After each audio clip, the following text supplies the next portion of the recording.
Praise God. As we continue, let me just share this with you.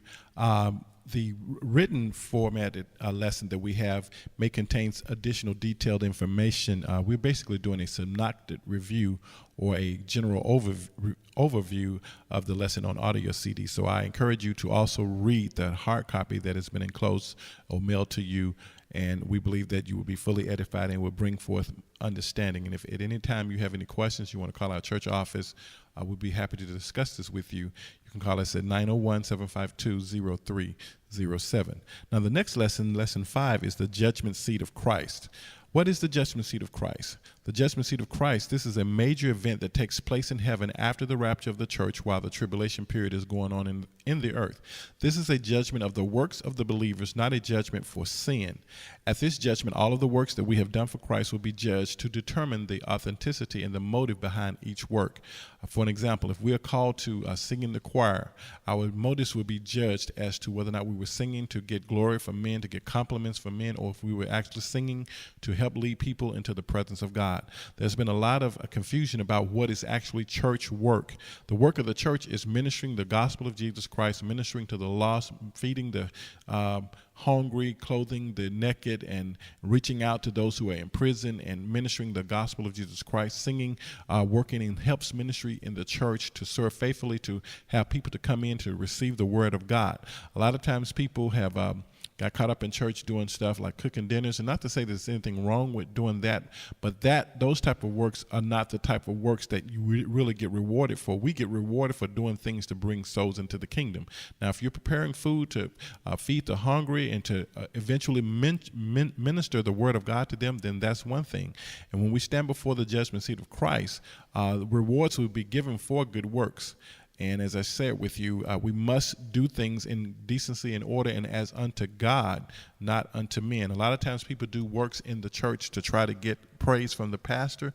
That is the wrong motive. And if we do that, when we stand before him, not to determine if we go to heaven or hell or not, this judgment is strictly to judge our works for rewards that are designed to be given to us. Let's look at some of these rewards.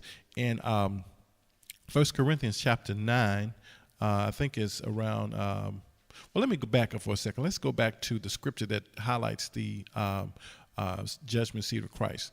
The Bible says in 2 Corinthians 5:10, it says, "For we must all appear before the judgment seat of Christ, that everyone may receive of the things done in the body, according to what he has done, whether it be good or bad." That's talking about the things that we do in this earth, whether or not our works were done with proper, pure motives, or if they were done with selfish ambitions.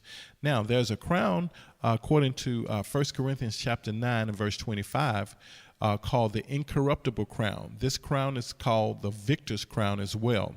It is given to those who keep our bodies, bring it under the subjection of our spirit. In other words, we don't let our flesh overtake the Holy Spirit that's living on the inside of us.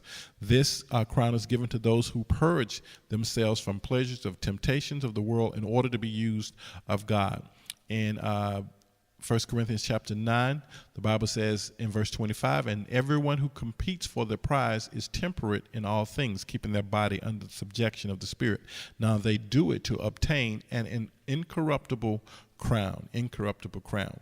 Now, another crown is the crown of life, or the martyr's crown. Revelations 2:10 tells us that if we're faithful unto death, God will give us a crown of life. There are many missionaries or missionary fields who have been martyred and killed for the sake of the gospel of Jesus Christ. And in the tribulation period, there will be many tribulation saints who were killed for the sake of acknowledging Jesus Christ as Lord and Savior.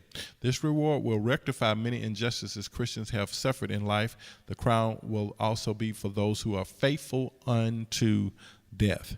Another crown is called the crown of glory, which is the shepherd's crown. This crown will be given for those who have given their lives to overseeing the church of God and faithfully teaching God's word. Another crown is a crown of righteousness. This is the crown given to those who are inspired by the truth of the intimate return of Jesus Christ and live a life of holiness. According to 2 Titus, the Bible says that, well, let me go to 2 Timothy chapter 4 and verse 8. Paul says, henceforth there's laid up for me a crown of righteousness, which the Lord, the righteous judge, shall give me at that day. What day is he talking about? The judgment seat of Christ. And not only for me only, but for them who love his appearing. Another crown is the crown of rejoicing. Now, this crown, everybody can win this, a soul winner's crown. This crown is reserved for those whose primary focus in ministry is to bring in lost souls to Jesus Christ. And that is validated by the scripture in 1 Thessalonians chapter 2 and verse 19 says, what is our hope or joy or crown of rejoicing? Are not even ye in the presence of our Lord Jesus Christ at his coming? This crown will be given to those who diligently go out and win lost souls. So we have 5 crowns: the incorruptible crown, the crown of life, the crown of glory, the crown of righteousness, the crown of rejoicing. This will be a crown that's more fabulous and dazzling than any precious piece of jewelry that are known to man. A lot of people have expensive jewelry. These crowns will be awesome crowns that will be beautiful, that will be landmark and lasting monuments for our faithful work of the Lord of Jesus Christ. Now, let me just share this with you. We have another scenario that would happen after we have received the crown of glory, and we're moving to lesson 6 as I say this. After we receive the 5 crowns at the judgment seat of Christ, as to say, we will move toward the marriage supper of the Lamb, the marriage supper of the Lamb. In Revelation chapter 19, verse 7 through 9, it says, let us be glad and rejoice and give honor to him, for the marriage of the Lamb is come, and his wife has made herself ready.